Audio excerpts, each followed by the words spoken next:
Welcome to World Ocean Radio. I'm Peter Neal, Director of the World Ocean Observatory.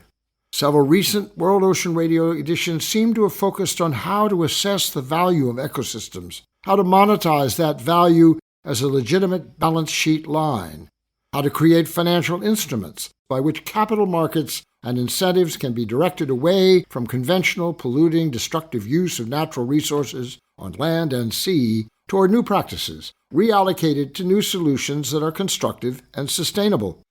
We have discussed as well problematic outcomes for funds generated by pledges and commitments by national governments, created by transactional schemes such as carbon offsets, ecosystem benefits, incorporated into international agreements, and additional funds committed through private foundations, NGO initiatives, and contributions by individuals through voluntarism and social commitment. We've also discussed how all this, amounting to hundreds of millions of dollars, has enabled some progress in many areas of concern, but collectively has not achieved the overall critical outcome in time to reverse the continuing degradation and decline of ocean resources and social well-being. We've asked for what else, what more, what new might address this regress and move us forward. But how?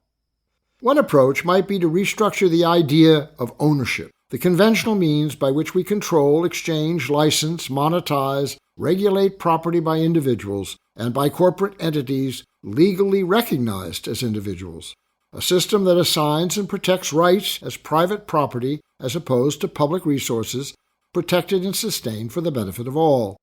There is some change emerging away from private ownership of natural capital to public protection by laws asserting the rights of nature in the form of water resources such as aquifers, watersheds, and ecosystems to defend and protect them as independent entities apart from historic capitalist valuation, exploitation, and trade.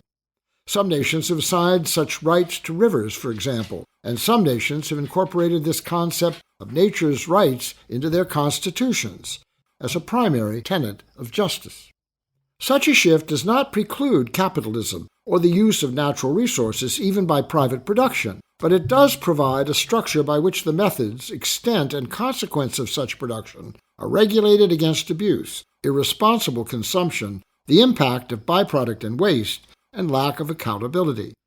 This concept is based on the nature's trust doctrine that defines all nature as a public trust to be used and protected by key principles established to control irresponsible use and exhaustion that removes natural value and deprives ensuing generations of its future utility.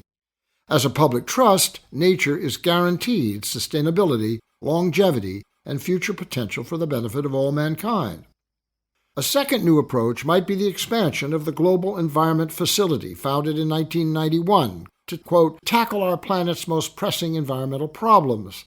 Since then, the GEF has provided more than $21.7 billion in grants and mobilized an additional $119 billion in co-financing for more than 5,000 projects and programs. The GEF is the largest multinational trust fund focused on enabling developing countries to invest in nature and supports the implementation of major international environmental conventions, including on biodiversity, climate change, chemicals, and desertification. It brings together 184 member governments, in addition to civil society, international organizations, and private sector partners. I've always admired the GEF. It has been a quiet, effective innovator.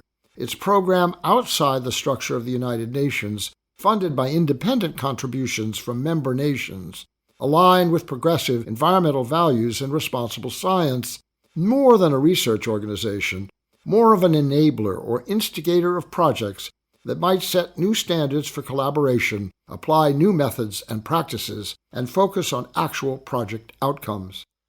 It is primarily a granting organization, funds to underwrite specific outcomes, but it understands finance and could be the place for experiment. A new ocean sustainability bank, for example, an organization within that uses a fund reserved not to incentivize change, but to lend with repayment determined by a new system of capital value based on sustainability principles, natural asset value incorporated into the loan calculation, as a new definition of return on investment. These are not new ideas, but are, if applied, new revolutionary action for revolutionary times. We will discuss these issues and more in future editions of World Ocean Radio.